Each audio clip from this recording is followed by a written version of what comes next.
What is up, family? Today I want to reflect on truth and why some people are able to see truth, to perceive objective reality as it really is, and why others cannot see it and are within the confines of the illusory nature of this world.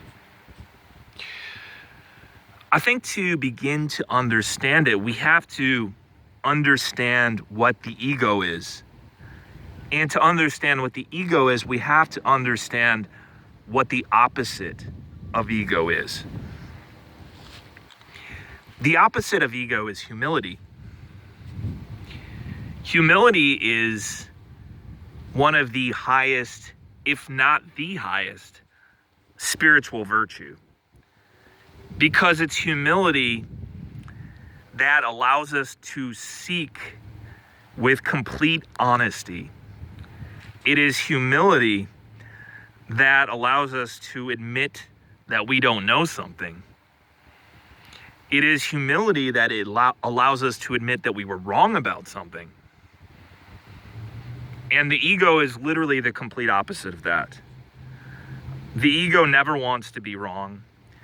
And the ego doesn't want to admit that it doesn't know something. And I always think that when these political elections are going on, this is always a great time to observe the ego in people. Because I'm sure we all have people in our lives that are all in with a particular political party or a candidate.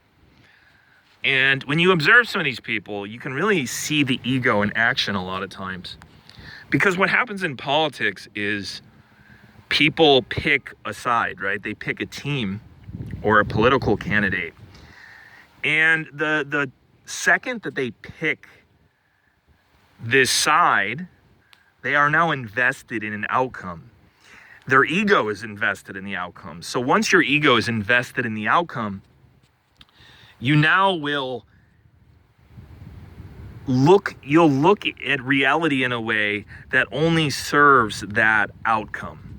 That even if these people are presented with things right in front of their face, like obvious information, things that contradict their beliefs, the ego will fight this. It will fight it tooth and nail, right? And you could actually see this manifest in so many people during these political elections, right?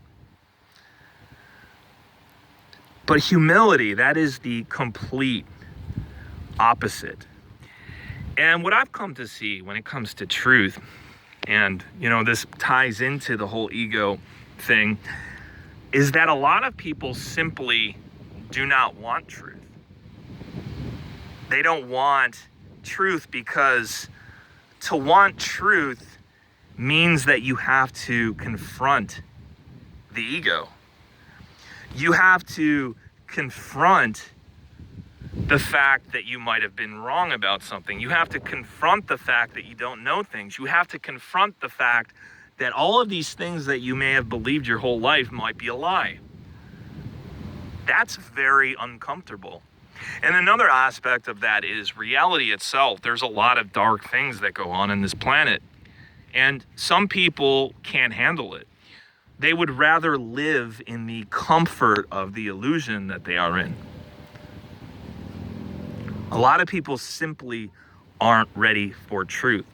So when you're dealing with people, you can often tell whose ego, because the way I like to think of it is it's kind of like a spectrum, where on one end you have illusion, and on the other end you have, we could call it fully awake, enlightened, whatever way you want to use to describe it. But everyone falls somewhere on this spectrum, depending on what mode of consciousness they're operating in on a spiritual level. So everyone falls somewhere in the spectrum where some people are on the complete illusion end, some people are in the complete awakened end, and then people fall all over the spectrum. So some people are like kind of halfway there, some people are kind of quarter way, right? And when you're interacting with people, you can often tell who you're dealing with based on, how they see like a lot of things going on in the world, you can often tell who's operating almost completely in ego. And when you're in complete ego, you're operating in complete ignorance, right? You're literally ignorance. And the ultimate form of ignorance is when you present information to somebody that contradicts their beliefs, and they deny it outright without even looking into it. Or they'll see the information and they still deny it, even though on a soul level they know deep down. But it's like they're to a point where they're not willing to confront their own ego. And yeah, so they remain trapped within this ignorance. And that is the ultimate ignorance. There's somebody in my own life, a family member, that, I've just gotten to a point, like, I don't really know what else to say anymore. It's like, it doesn't matter how much information I show him. I could put books in front of him. It won't matter. He's so all in with his egoic way of seeing the world that confronting his illusion is to the point where he just can't. I don't think he can handle it right now. And, I think there has to be an acceptance by us people that are spiritually awake that sometimes, that's okay. Maybe some people aren't supposed to, they're not ready to, or, by their own free will, that's a decision they are making. So, it's easy to get frustrated, especially with people that, like, loved ones, people you really care about, family members. But we also have to come to a point sometimes where, we come to a place of acceptance with it, right? Where, we understand that everything happens according to God's will, and God gave us free will. And if somebody is using their free will a certain way, what can you do about it? All you can do is plant seeds, right? But anyways, it's getting a little windy. Woo! I love you guys. And I'm going to cut it off here. I hope everyone has a wonderful evening, and peace.